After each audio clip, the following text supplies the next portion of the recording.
You feel like you saw a little something from your guys that they were able to come back and tie it 3 different times and snag a point tonight? Yeah, I mean, it was a big point for us. I mean, they had a little bit. It never fails. I mean, especially with a real good team, I mean, they're going to come back with even a better effort than they had last night, and they did. You know, they put us on our heels a little bit early on, and but you know, I am proud of the guys for coming back each time. You know, because early in the year that might not have happened. So that's a good sign that we've grown. You know, that we've matured as a team. How were you able to weather some of the pushes they made? I guess other than maybe Cal making a few big saves here or there. Well, you know, I mean, they've got 3 quality lines. They play 4 lines throughout, you know, and I think because of, you know, some of the guys have been out, you know, our 4th line isn't what it was. Actually, our 4th line is our 3rd line right now, and they've been playing well for us, don't get me wrong, but, you know, I thought, you know, we shortened our bench fairly early in the game, and, you know, that might have hurt us a little bit from a fatigue standpoint. So, but I thought our guys, you know, they had to weather some storms. We didn't have as much you know, grind time in the offensive zone, and they play a very strict trap in the neutral zone, and there was periods of time where there was too much separation between our defense and our forwards, and that led to, you know, where we didn't get any good offensive rushes, or they would get turnovers and, you know, put some pressure on us.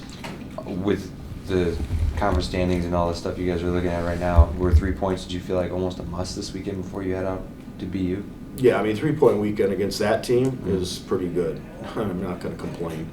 It would have been nice for that extra point, you know, to kind of, you know, secure a home ice, you know, or a bye in the first round. But there's still that opportunity ahead of us, and we control our own destiny. So, you know, we're going to have to play probably the most talented team in college hockey next week. You know, it's going to be a big challenge, especially in their building. And what did you see from your top line tonight? It looked like, including Cam's goal, they were really good. Yeah, well, they needed to be. I mean, you know, I think that, you know, Jake and Anders, you know, those guys have got to be leaders as juniors. You know, they got to lead our team offensively.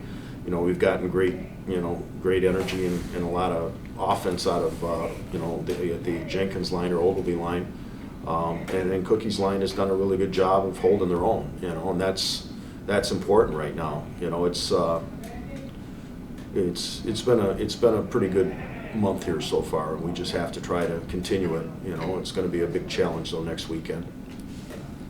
Last night we talked about how the youth was kind of powering, and today it's Anders, Evans, Morrison, kind of the go-to guys for you all season.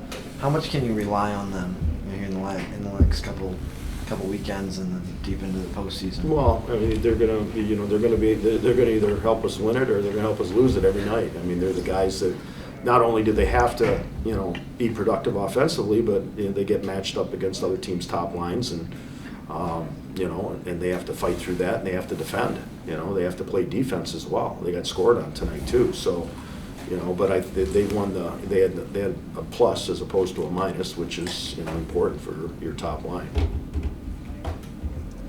Thanks, Coach. Thanks. Sure.